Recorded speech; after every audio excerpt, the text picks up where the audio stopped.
The quiet ones are the most dangerous. He just didn't know it yet. Oak Creek Memorial in Houston hums with a particular silence of 3 a.m., fluorescent lights casting everything in pale blue, machines beeping in syncopated rhythm, the antiseptic burn so thick it coats the back of the throat.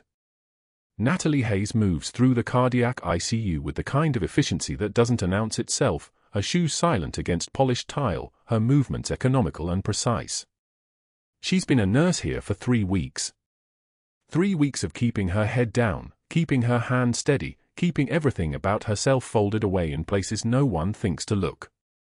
The combat boots sit in locker 47, wrapped in faded navy blue with ribbons she can never claim. Ramadi sand still embedded in the treads. She touches them before every shift the way other people touch photographs, a confirmation that the first 38 years of her life actually happened, that Senior Chief Petty Officer Natalie Hayes was real, that she didn't imagine the weight of those boots on concrete across the other side of the world. The government had been very clear about the rest. Disappear. Die. Become someone else. The classified operation that never happened requires the woman who executed it to never happen either. Her hands shake sometimes when she thinks about it. But never at work. Never where anyone can see. She checks the cardiac monitor on bed 4, her fingers finding the pulse point on the patient's neck with the same tactical precision she once used to assess casualties under mortar fire. Regular rhythm. Strong. Oxygen saturation 98%. The elderly man sleeps through her assessment, unaware that the quiet nurse with the trembling hands, the ones people notice when she holds a coffee cup, becomes something else entirely when those hands move toward clinical decision-making. The tremor disappears. The precision emerges. Muscle memory doesn't forget, even when the rest of the world forgets it ever existed. She moves to bed 6. 47-year-old male, post-op day 2 from a routine bypass. She should be checking the surgical sites, reviewing the chart, logging vitals into the system. Instead, her eyes catch on something that makes her pause. The billing code for the equipment. The amount. She's been trained to notice inconsistencies in enemy movements, in weapon placement, in the behavioral patterns of people trying to kill you. Inconsistencies in hospitals are harder to reconcile. They're not supposed to be there. $47,000 for a cardiac monitoring system that costs $12,000 new. The markup sits on the chart like a line nobody's supposed to notice. Natalie's jaw tightens. 3 weeks here and she's already seen it in 3 cases. 4, if you count the arterial line setup from yesterday. She documents the amounts in a small notebook she keeps in her locker, nothing official, nothing that could be traced to her. Just a habit from the old days, the days when documenting inconsistencies kept people alive. Dr. Sterling arrives for morning rounds at 6:30, which is unusual. Rounds don't start until 7. His Italian shoes click against the tile with a sound like impatience, expensive leather announcing status before he does. He's tall, with the kind of bearing that comes from having won every institutional battle he's ever fought. Natalie's seen the type before.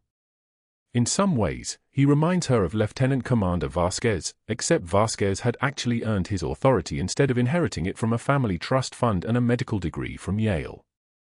Sterling walks past her station without looking at her, the way wealthy people walk past service staff. But something makes him pause at bed 6.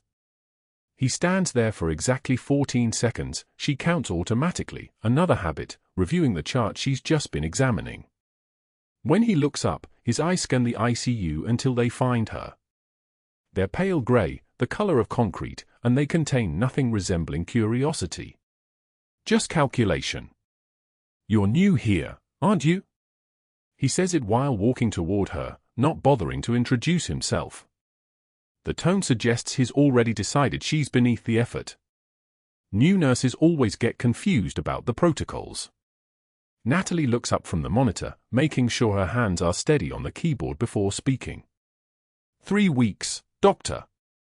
I've read the protocols twice.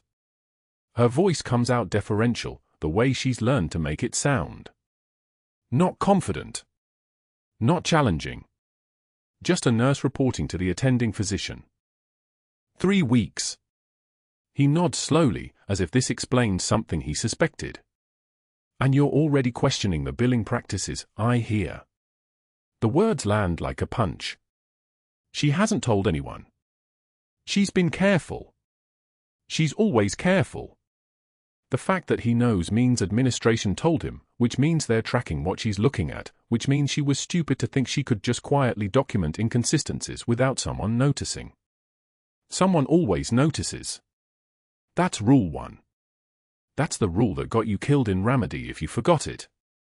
I noticed some discrepancies in the equipment coding, Natalie says carefully. I was going to ask the billing department about it. Just to understand the process better. Of course you were. Sterling smiles, but there's no warmth in it. His smile looks like a weapon configured to look friendly. New nurses like to learn. That's admirable. Mostly problematic, but admirable.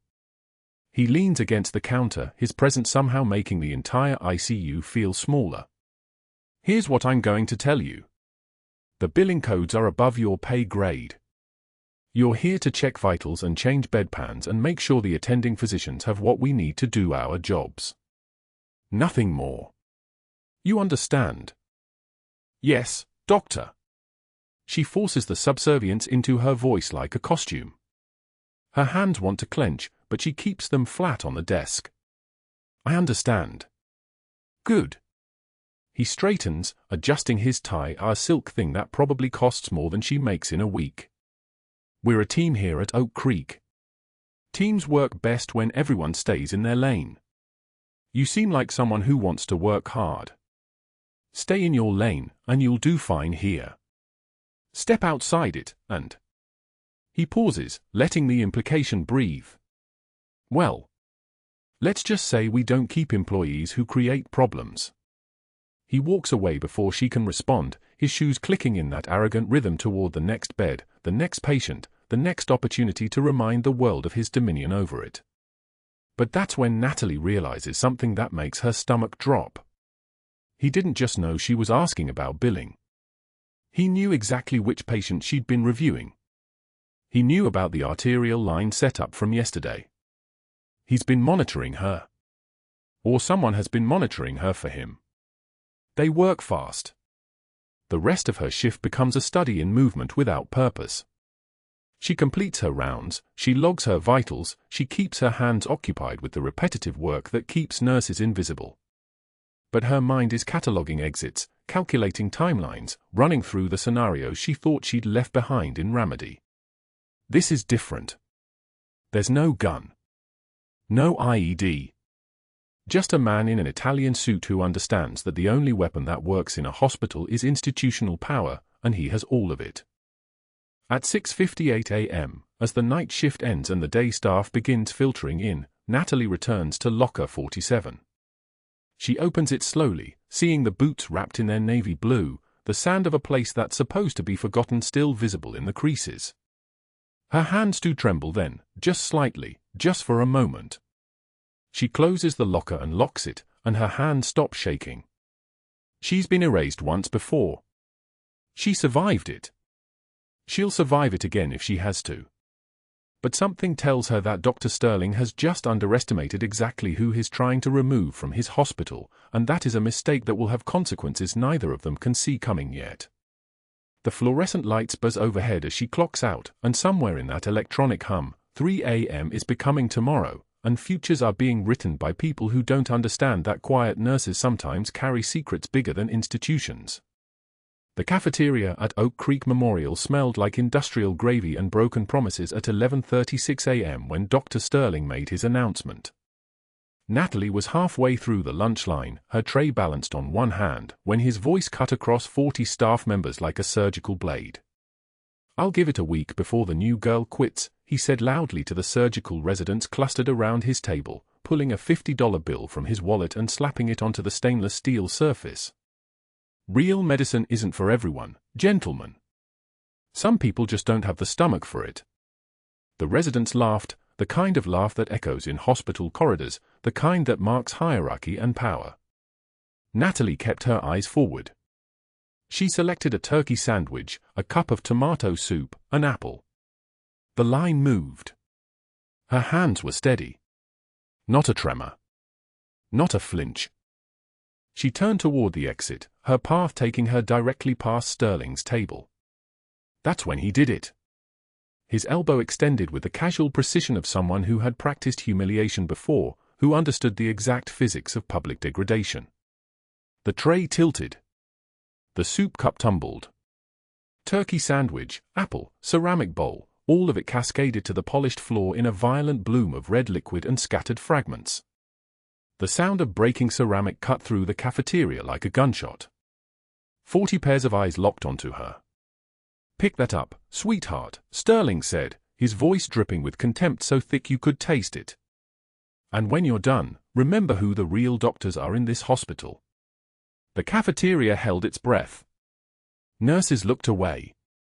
Residents stared at their phones. The fluorescent lights buzzed overhead with their mechanical indifference, the same lights that had watched 1,000 small cruelties unfold in this space. Natalie stood motionless for exactly 2 seconds. One measured breath. Then another. A single tear escaped her left eye, not from fear, not from hurt, but from the precise calculation of what came next. She wiped it away without breaking eye contact with Sterling, her hand moving with the economy of someone who had learned long ago that every gesture carries weight. "I've had Colonel scream louder, Doctor," she said quietly. Her voice didn't crack. It didn't waver. It dropped an octave, and the room felt the shift in air pressure like a submarine diving deeper. "You'll need to do better than that." Sterling's neck flushed crimson. His jaw clenched. For a moment, something flickered across his face, not anger, but confusion, as if he'd struck a wall expecting softness and found steel instead. The residents exchanged glances. Dr. Chen, the youngest attending, looked at Natalie's face and saw something there that made him go very still, the way you go still when you suddenly realize you've been standing next to something dangerous. Natalie knelt and began collecting the scattered pieces.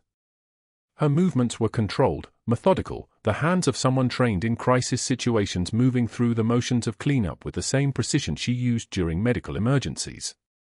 She gathered the broken ceramic, the apple, the soggy bread, the napkins, each item placed carefully back onto the tray. Not rushing. Not angry. Just present. Just working. When every piece had been collected, she stood, held the tray level, and walked to the trash bin without another word. Sterling watched her go, his hand still trembling slightly, his $50 bet suddenly feeling smaller than it had moments before. The cafeteria resumed its noise gradually, voices rising back to normal volume like a receding tide. But something had shifted. Natalie had passed a test she didn't know she was taking, and now Dr. Sterling understood that breaking her was going to require more than public humiliation. It was going to require strategy. 3 days later, during morning rounds on the cardiac wing, she made a simple observation. The patient in room for 12 was a 73-year-old diabetic male admitted for acute chest pain, and Sterling had ordered a CT angiogram with iodinated contrast dye to rule out pulmonary embolism. Natalie had spent 8 years in emergency medicine before coming to Oak Creek, and 8 years before that in a field hospital where you learn to catch medication interactions or watch people die. She recognized the problem immediately. "Dr. Sterling," she said quietly, not in front of the patient, but during the hallway debrief between rooms. "The contrast dye and the metformin combination. That's lactic acidosis risk, especially with his creatinine at 1.8. We should hold the metformin 48 hours post-imaging." 6 residents and 2 attending physicians stood within earshot. Sterling turned to face her, and his eyes went very cold. The kind of cold that comes from wounded pride and institutional power combining into something dangerous. "You finished your medical degree last week?" he asked, his voice carrying just enough contempt to reach everyone in the hallway. "I missed the graduation announcement." "No, sir, but—" He didn't let her finish. He grabbed the patient chart from her hands and threw it toward the floor with enough force that pages scattered across the polished tile like autumn leaves, some sliding under the medication cart, others floating in the air current from the ventilation system. The sound was sharp, deliberate, a performance. "Pick that up, sweetheart," he said, his words identical to the cafeteria, but colder now, burnished by 3 days of planning. "And when you finish nursing school, you can tell me how to practice medicine." The residents looked away in unison, a synchronized movement that spoke volumes. Nobody wanted to be next. That was the point of what Sterling was doing, not just to humiliate Natalie, but to establish dominance over the entire team, to make it clear that questioning him carried a cost. Natalie knelt on the tile floor, her scrubs brushing against the cool surface. The ventilator in the nearby room wheezed its mechanical rhythm, steady and indifferent. She gathered each page with steady hands, checking the order, making sure the medical record stayed organized even as Sterling stood above her, waiting for something, a crack, a tremble, any sign that he'd finally broken through. "Yes, doctor," she said, handing the reassembled chart back to him, and every word was perfectly calibrated. Not defeated. Not angry. Just professional. Just compliant on the surface, with something harder beneath. Dr. Chen watched her stand up, watched her walk back toward the patient room, and he understood in that moment that whatever Natalie was, she was not what Sterling thought she was. He made a mental note. He didn't know why yet, but he filed it away. That evening, after her shift ended at 7 p.m., Natalie discovered through a casual conversation with the credentialing office that Dr. Sterling had called 2 of her references. He'd asked specific questions about her background, her reasons for leaving previous positions, whether she'd ever had disciplinary issues. The references were constructed identities, carefully built cover stories that held up under basic scrutiny but couldn't withstand real investigation. They were designed for casual checking, not for someone actively trying to pull threads. Sterling was pulling threads. The next morning, a board member named Patricia Westfield appeared on her floor with a clipboard, someone Natalie had never met, someone whose job apparently was to observe her work and document any deviations from protocol. Ms. Westfield followed her from patient to patient, watching how she drew blood, how she documented vitals, how she communicated with families. Looking for mistakes. Looking for violations. Looking for ammunition. By noon, Natalie understood that the institutional machinery was beginning to move against her, the slow, inevitable grinding of an institution protecting one of its own. But that wasn't the worst part. That evening, a deaf Special Forces general named Marcus Webb was admitted to the cardiac unit at 6 p.m. with post-combat complications from his 3rd deployment overseas, pericardial effusion from blast exposure during operations in Kandahar 3 months earlier. Natalie was assigned as his floor nurse, and when she saw his name on the assignment sheet, something inside her chest went very still. She pulled his chart with hands that didn't shake but could have. His medical history revealed the details: age 42, multiple combat tours, hearing loss from acoustic trauma at age 8. Age 8. The same age. The same timeline. Ramadi, 2004. She set the chart down carefully on the nurse's station and took a breath that felt like drowning. When she entered his room at 6:51 p.m., he was signing with his aide, his hands moving in the precise grammar of ASL, conversation flowing silently through the air. His eyes met hers for exactly 2 seconds before returning to his aide. Brown eyes. Familiar eyes. The same eyes that had looked up at her from underneath a collapsed concrete wall in Haditha province 20 years ago, eyes filled with blood and shock and the kind of terror that only an 8-year-old can feel when the world has literally come down on top of him.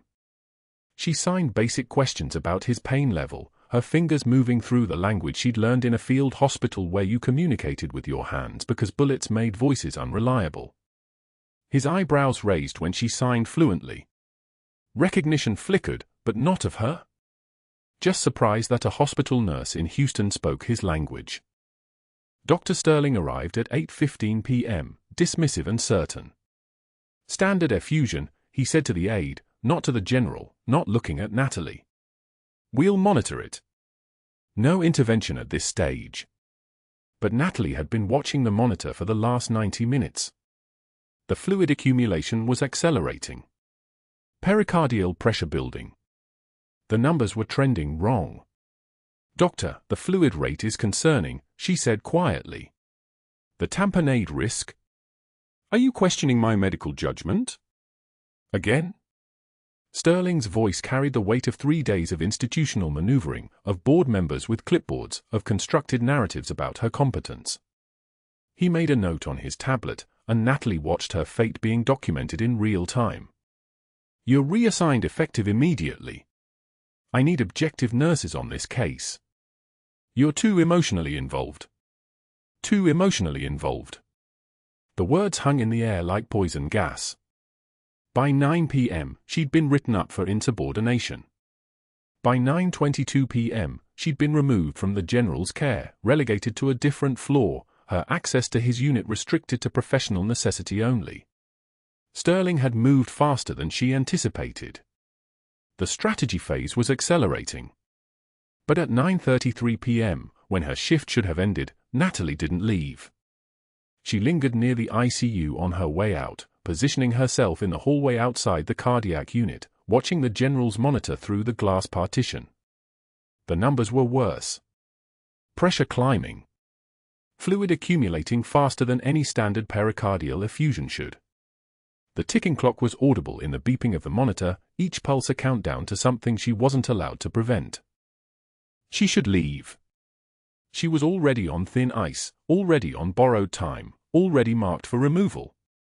But she stayed. Her eyes fixed on the monitor. Her hands clenched at her sides. The combat boots in her locker downstairs suddenly felt very heavy, very present, very much like evidence of a life that wasn't supposed to exist in this place. The alarm screamed at 0200 hours. Natalie heard it from 3 floors down, that particular shriek of the cardiac monitor that meant someone's heart was failing faster than medicine could follow. She was checking on Mrs. Chen in the ICU, reviewing post-op vitals, when the sound cut through everything else. Her body knew the sound before her mind registered it. The same alert had wailed in forward operating bases in Ramadi, in tents where the fluorescent lights buzzed like angry wasps and the smell of blood mixed with diesel fuel and desperation. She kept walking. Not her patient. Not her flaw. Not her problem anymore. But then she heard the resident's voice crackling over the intercom, Dr. Martinez, the on-call cardiologist, calling a code that wouldn't arrive in time. The cardiothoracic surgeon was at his house in the Woodlands, 40 minutes away in pre-dawn traffic. The general was on the 5th floor cardiac ward. The same general. Natalie didn't make a conscious decision to move. Her legs simply carried her toward the stairwell, muscle memory overriding logic. The worn combat boots in her locker downstairs felt like they were pulling her upward, floor by floor, pulling her toward the one thing she'd been forbidden to touch. The doors of the cardiac unit slammed open and the scene was exactly what the monitor had promised, chaos wearing the mask of protocol. Dr. Martinez stood in the doorway to the general's room, his hands trembling as he stared at the crashing vitals displayed on the monitor. 85 beats per minute, dropping. 70. 60. The oxygen saturation numbers falling like a stone down a well. The general's signing hand lay limp across his chest, his lips beginning to turn the shade of slate that meant his blood wasn't carrying oxygen anymore. "Get cardiothoracic now," Martinez was saying, but his voice had that hollow quality of someone shouting into an empty canyon. The nurses were moving in the synchronized panic of people doing everything they could that mattered nothing. Natalie assessed in 3 seconds. Blood pooling in the pericardial sac, the membrane around the heart. The increasing pressure was like a fist slowly closing around the organ, squeezing it until it couldn't beat. Cardiac tamponade. The kind of injury that came from blast exposure in Ramadi.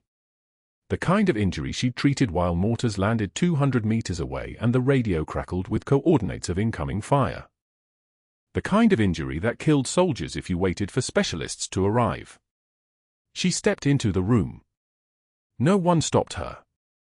No one even looked at her. The general's eyes found hers for half a second, dark eyes that had been a boy's eyes 18 years ago when she'd pulled him from concrete rubble with his left arm shattered and his small body limp. His hand moved weakly, trying to sign something, but his body was failing faster than his mind could command it. 55, Martinez whispered, reading the monitor like a funeral prayer. Natalie's voice came out steady, flat, carrying the tone she'd used in field hospitals when there was no time for panic. "I need an 18-gauge spinal needle, 50 cubic centimeters syringe, and bedside ultrasound. Now. Martinez turned to her like she'd appeared from smoke. His face was the color of old bone. You can't. You're not authorized. Dr. Sterling said. Then you do it, Natalie said, and she stepped close enough that he could see her clearly. Not a nurse from a lower pay grade. Not a woman he could dismiss. Someone whose eyes had seen things that made hospital politics look like children arguing over toys. Show me your hands. He held them up. They were shaking so badly he couldn't hold a coffee cup steady. Your patient has for minutes before his heart stops permanently, she continued, her voice like a tank idling in a garage, mechanical, relentless, powered by something deeper than fear. You can shake while he dies, or you can get me the equipment and trust that I've done this before. The silence lasted exactly 2 seconds. Then Martinez turned to the nurse. Get the tray. Now. The equipment arrived before Natalie finished explaining the procedure. The 18-gauge needle was already in her hand, the angle calculated automatically. The ultrasound probe appeared, and she positioned it with the precision of someone who'd performed this exact procedure under conditions that made a hospital room seem like a luxury. Ramadi. 2007, a Marine with blast fragments in his chest cavity and no surgeon within 100 kilometers. Her hands didn't shake. She marked the space between the 5th and 6th ribs, found the mid-clavicular line, and advanced the needle with the confidence of muscle memory carved into her nervous system by repetition and survival. The ultrasound guided her deeper, showing her the exact pocket of blood compressing the general's heart, 80 ccs of it, maybe more, all of it a sentence of slow strangulation. The needle slipped past the pericardium. Found the space. She drew back on the syringe and the blood came, dark and thick and heavy with consequence. 20 ccs. 40. 60. The general's eyes widened as the pressure released, as his heart suddenly had room to beat again. 80 ccs of death aspirated into a simple syringe. The monitor changed.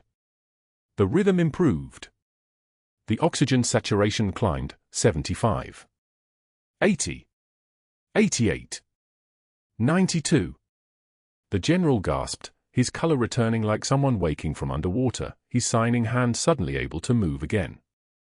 Natalie didn't remove the needle until she was certain. She'd learned that lesson in Ramadi too. Premature withdrawal meant the blood reaccumulated, meant starting over while the clock ran out. But this time, the rhythm held. The numbers climbed. The general's eyes found hers again, and this time they held gratitude and something else, recognition that went deeper than the present moment. Martinez was staring at her like she'd performed magic instead of medicine. How did you? Sinus rhythm, she said quietly, pulling the needle out with steady hands. He's stable. Watch for reaccumulation. If the pressure builds again, you'll need the pericardial window before the surgeon gets here. She stepped back from the bed. Call cardiothoracic and tell them what happened. They'll need to know he's already been tapped. She was out of the room before anyone could thank her. The hallway was empty at 0230 hours, the fluorescent lights humming their mechanical song. Her scrubs were covered with the general's blood. The smell of it, copper and iron and human consequence, clung to her hands even though she hadn't touched the blood directly. She should go home. She should clock out, drive back to her daughter, pretend the last 4 minutes hadn't happened. Instead, she stood outside the room and waited.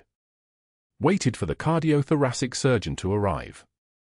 Waited to make sure the general's rhythm stayed stable. Waited for whatever came next. At 0400 hours, she was still there, still in the same scrubs, still watching the monitor through the small window in the door. The general was sleeping now, his color normal, his chest rising and falling with steady breaths. Safe. At 0600 hours, as the sun began its slow burn over Houston and the hospital shifted from night silence into morning's routine, Dr. Sterling found her in the hallway. He stopped when he saw her. His eyes traveled from her face to her blood-covered scrubs to her hands and back to her face. The silence that followed was the kind that comes right before everything changes. What happened here? His voice was quiet. That was worse than if he'd shouted.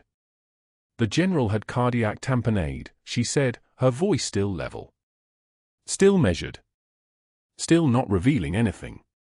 I performed a pericardiocentesis at 0200 hours. You are not authorized to perform surgical procedures. Each word was cut from ice. You are a floor nurse. You were reassigned from this unit. The on-call cardiologist was unable to perform the procedure. The patient was in arrest. I used medical judgment. Sterling's face was starting to redden now, the anger building like pressure in a sealed container. He stepped closer. Do you have any idea what you've done? Do you have any concept of the liability? The chain of command you just shattered. She didn't answer. Silence, she'd learned, was sometimes the only weapon worth using. You'll be in the administrator's office at 1200 hours, he said. Bring your credentials. We're going to have a very serious conversation about your future at Oak Creek Memorial. He paused, and his smile was the kind that came right before something terrible. And Natalie, I'd suggest you think very carefully about what story you're going to tell about those combat boots I found in your locker when security checked your assigned storage. He walked away before she could respond, his shoes clicking against the tile in a rhythm that sounded like a countdown. But that wasn't the worst part. That wasn't even close to the worst part. Because when Natalie looked back through the small window in the general's door, she saw him awake now, his eyes fixed on her with an intensity that suggested he'd heard every word Sterling said. His hand rose slowly, fingers shaping letters she recognized with absolute certainty, signing in a language of gesture that transcended sound, "Thank you." The same 2 words an 8-year-old boy had signed to her in Ramadi, his small hands moving against the ash and blood while helicopter blades thumped the air above them. She had 6 hours before 1200, before the conversation that would likely end everything. 6 hours before Dr. Sterling destroyed the identity she'd spent 18 years protecting. 6 hours before the life she'd rebuilt from ash and borrowed names came apart completely. She looked at her hands, still covered in the general's blood. Hands that had held lives together in places most people couldn't imagine. Hands that had just committed the one act that made everything irreversible, saved someone Sterling wanted to let die, exposed something that was supposed to stay hidden, reminded herself of exactly who she was underneath the nurse's uniform. The sun continued its climb over Houston. The hospital began filling with the sounds of morning shift, the organized chaos of people saving lives in the systematic way that kept the world turning. Natalie walked toward the locker room, toward the boots that had been calling to her all night, toward whatever came next. Dawn at Oak Creek Memorial came with the smell of antiseptic and exhaustion. Natalie stood in the supply corridor, still wearing the general's blood like a second skin, when Dr. Sterling found her at 6:53 a.m. His shoes clicked against the tile with the precision of someone who'd never had to move quietly. He didn't speak. He just looked at her, at the dried blood on her scrubs, at the way her hands were steady despite what she'd done, and something in his face shifted from anger to calculation. By 7:16 a.m., Sterling sat in the administrator's office with 3 board members. The same men he golfed with on Saturdays. The same men whose wives received cosmetic procedures billed as reconstructive surgery. He laid the complaint across the mahogany desk like a playing card in a game he'd already won. Unauthorized invasive procedure, he said, his voice smooth as engine oil. No attending supervision. She's not credentialed for cardiac intervention. The liability exposure is catastrophic. The outside investigator, a man Sterling had used before, a professional buried complaint specialist, nodded at the appropriate moments. He'd already begun fabricating the documentation. 3 prior incidents. Falsified credentials. Behavioral concerns noted by multiple staff members. The file would be bulletproof. It would be airtight. It would be enough. Natalie was called in at 8:15 a.m. She sat across from the administrator with her hands folded, listening to the words that meant the end of this life, unauthorized procedure, patient safety, we have no choice. She couldn't defend herself. To explain why a nurse had surgical training belonged to a classified operation, why her credentials existed under a constructed name, why Senior Chief Petty Officer Natalie Hayes was officially deceased in a Pentagon file. So she said nothing. Silence was the only weapon left. Security arrived at noon. The administrator was apologetic, which somehow made it worse. "I'm sorry, Natalie. This is beyond my control." She walked toward the exit with her locker contents in a cardboard box, a change of clothes, her phone, her work badge. And the combat boots. The worn leather that had walked through Ramadi and carried her through 20 years of hiding. She clutched them against her chest as she passed the nursing station. Some staff members looked away. Others watched with something that might have been recognition or might have been relief. Either way, she was the problem being removed. The hallway felt longer than it had the night before, when she'd moved through it with purpose, when every second had mattered and her hands had known what to do. Now there was nothing but the fluorescent lights overhead and the squeak of the automatic doors opening to let her out. A camera recorded her departure, documentation that proper procedure had been followed, that the hospital had protected itself. Sterling would probably watch that footage tonight. He would probably smile. Her apartment was quiet when she arrived at 2:14 p.m. Too quiet. Then she heard small feet running from the bedroom, and Emma appeared, face confused. "Mommy? Why are you home? You work tonight." Natalie set the box down carefully. She set the combat boots beside it. She pulled her daughter onto her lap at the kitchen table and tried to find words for something that had no good explanation. "I'm not going back to the hospital, sweetheart." "Why not?" "Because I did something the hospital didn't like. Something that broke the rules." "Did you help someone?" Natalie nodded, her throat tight. "Then you did the right thing," Emma said, "the way children understand truth before they learn to complicate it." "That's what you told me. You said helping people is always the right thing."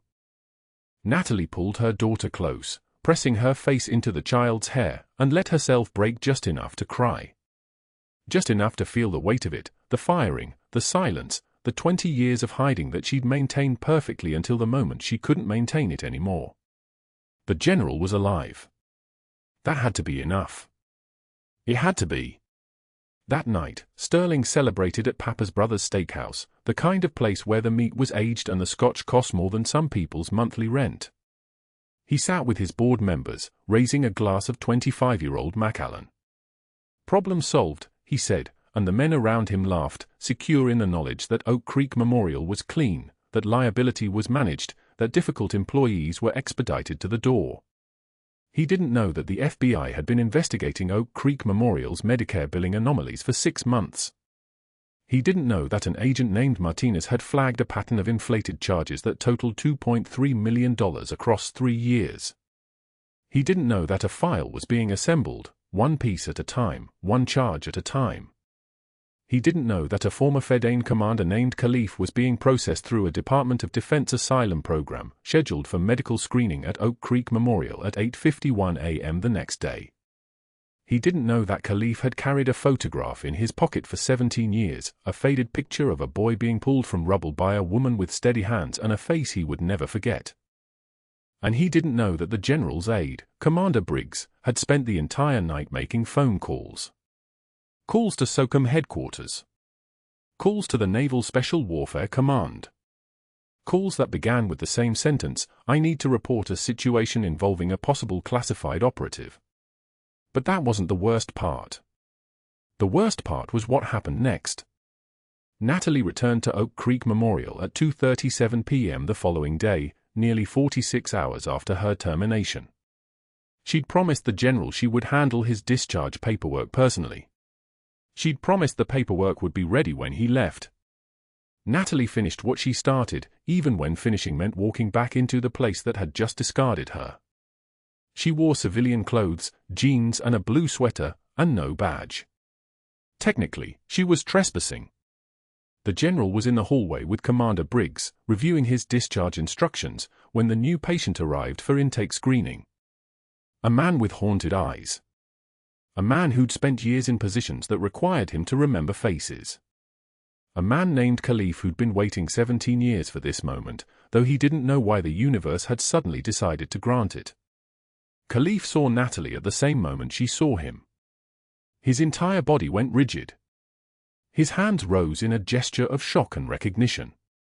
Then words came pouring out in Arabic, rapid, desperate, the voice of a man witnessing something impossible. Al-Malak al-Aswad. Al-Malak al-Aswad. The Black Angel who saved the Haditha children. Staff moved to assist him, thinking he was in distress. But the general's eyes had snapped toward Natalie. His hands began moving in rapid ASL to Commander Briggs, fingers flying, signing with the urgency of someone translating something critical. Briggs' face shifted. He turned to Natalie with careful precision. I need to ask you something. What is your full name? Natalie Hayes, she said, and her voice was steady because training was deeper than surprise. Your name 20 years ago. In Ramadi. The hallway had gone quiet. That particular kind of quiet that happens when the room recognizes it's witnessing something important. Natalie's hands, which had been steady through a pericardiocentesis at 2:33 a.m., began to tremble now. Senior Chief Petty Officer Natalie Hayes. The general made a sound, something between a laugh and a sob, and signed faster, his hands shaking. Briggs translated, he was 8 years old. Operation Copper Dawn. You pulled him from the rubble when his home collapsed. You signed to him even though you didn't know sign language because you understood that a frightened child doesn't need words, he needs proof that someone is there. Phones were already being pulled out. Security was being notified. Within 30 minutes, a Navy SEAL commander named Rourke arrived at Oak Creek Memorial with a classified file suddenly declassified and a tablet that felt like the future arriving faster than anyone could process it. He found Natalie in a conference room, still in her civilian clothes, still trembling in a way that her discipline couldn't quite contain. Rourke placed the tablet in front of her. The file was stamped with every level of security clearance. Operation Copper Dawn. 18 children extracted under enemy fire. Presidential Unit Citation. Natalie's hands shook as she scrolled through the official record of something that officially had never happened. Is this real? She whispered. Real as classified gets, Rourke said. The general's aide called us.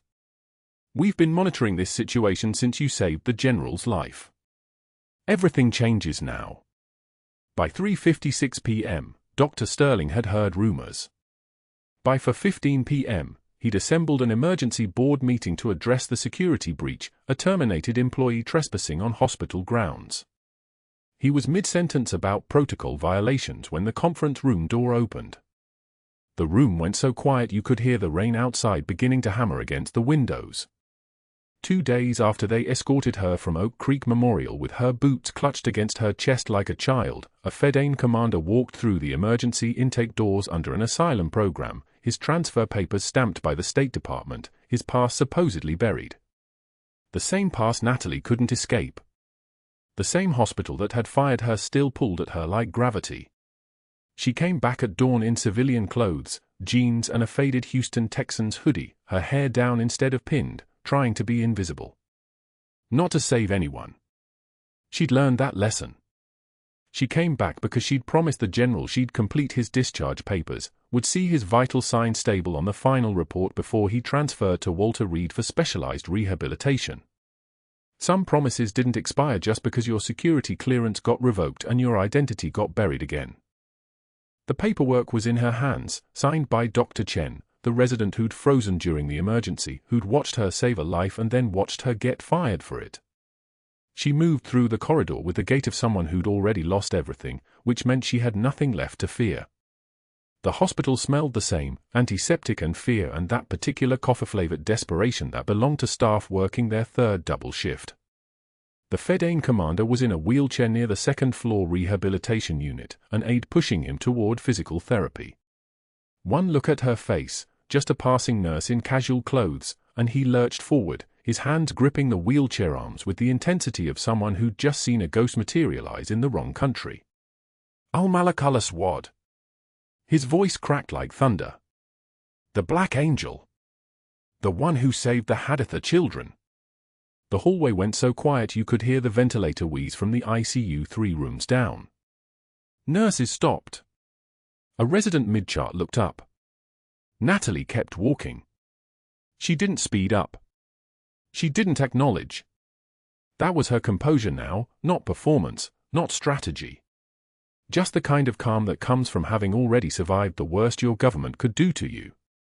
But her hands trembled. Not from fear. From the weight of 20 years collapsing into a single moment in a Houston hospital hallway. The general's aide appeared around the corner, then the general himself in a wheelchair pushed by military transport personnel, his dress greens draped over his shoulders despite the healing cardiac wounds beneath. When his eyes found her, they went wide. Not recognition. Realization. His hands began moving, signing rapidly to his aide, the same aide who'd been recording everything, who'd called SOCOM the moment the Fedayeen commander started speaking. Senior Chief Hayes, the aide said, his voice shaking. The general says he remembers your voice. The helicopter. You sang to him. You told him he was safe. Natalie stopped. She turned. Her jaw clenched once, a single point of tension in her otherwise frozen face. The conference room on the 3rd floor was already full. The hospital board had reconvened, Sterling still there with his polished cufflinks and his carefully constructed smile. The general's aide had made one phone call. Then another. Then the doors opened and a SEAL commander walked in wearing the insignia of Joint Task Force Command, his bearing carrying the weight of classified operations that officially never happened. He handed Natalie a folder. The words declassified were stamped across the top in red. Operation Copper Dawn. The date, April 17, 2004. The location, Haditha, Anbar Province. The mission, extract 18 Iraqi civilian children from a compound targeted by coalition forces under heavy fire. Her name was listed 17 times in the casualty prevention summary. Senior Chief Petty Officer Natalie Hayes, the commander said, his voice cutting through the room like a blade. 2 Bronze Stars with Valor. He paused. Board members shifted. Sterling's face had started to lose color. Purple Heart. Navy Cross for actions that saved the life of General Marcus Webb when he was 8 years old, pulled from rubble while under direct enemy fire from multiple positions. Sterling opened his mouth. The investigation into Medicare fraud at this facility has concluded, an FBI agent announced, stepping into the conference room with 2 more agents flanking him. 6 months of surveillance. For $0.7 million in fraudulent billing. Equipment supplier kickbacks. Unnecessary procedures billed at maximum rates.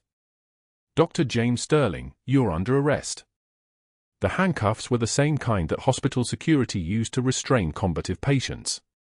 Sterling's board member allies had suddenly discovered intense interest in their cell phones. His outside investigator was unreachable. His attorney needed to check his calendar. A Navy Vice Admiral in full dress uniform spoke as if Sterling wasn't even there, as if he'd already stopped existing. Your privileges at this facility are terminated immediately. Your medical license is suspended pending criminal proceedings. You will no longer practice medicine.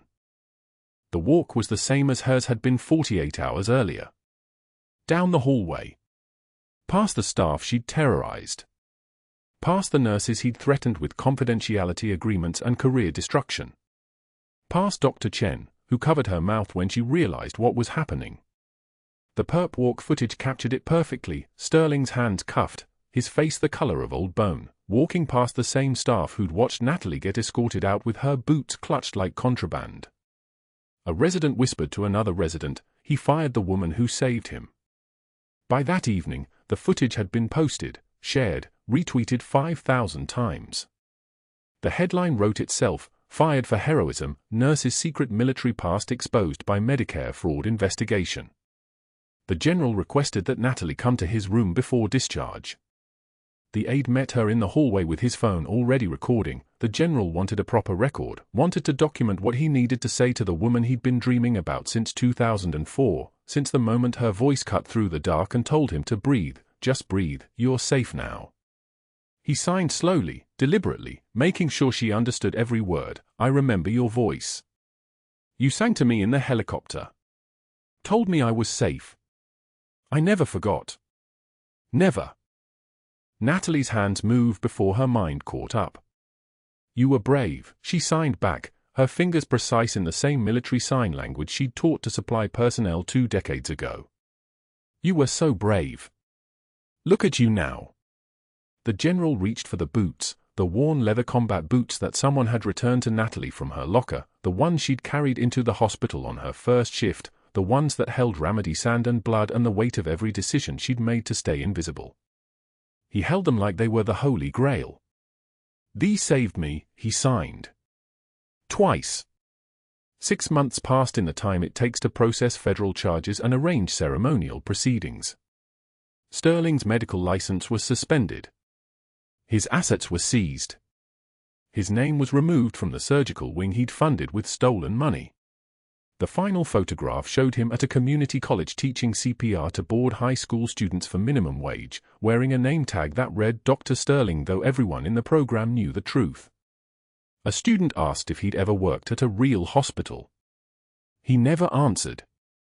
But that wasn't the worst part for him. The worst part was that nobody cared anymore. He'd become invisible. Natalie became visible in ways that shook her. Naval Station Norfolk. The ceremony hall filled with dress uniforms and flags. A Navy choir.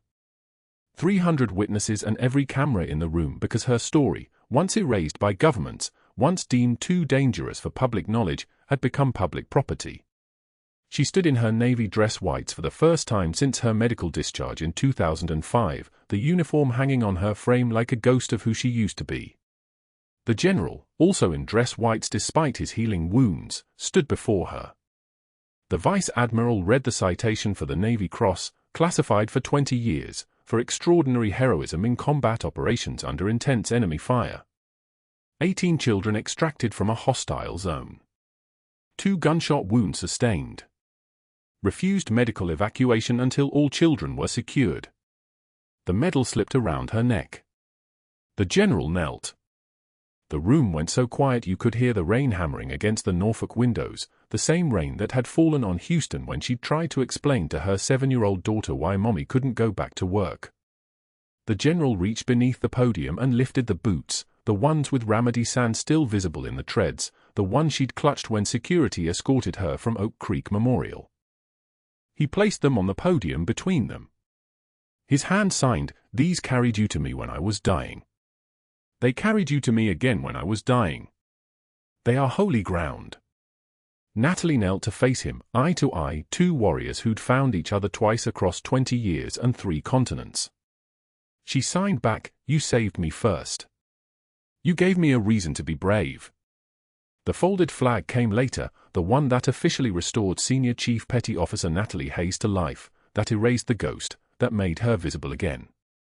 Her daughter Emma held it against her chest in the front row, crying in a way that meant she finally understood why her mother had been so quiet, so careful, so resigned to disappearing. The general signed one final message that his aide spoke aloud for the cameras and the crowd: "You do not need a badge or a gun to be a warrior."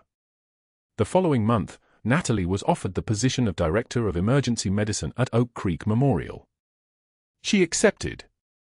The worn combat boots were placed in a case outside the ER entrance with a plaque beneath them reading Al-Malik Al-Aswad, the Black Angel.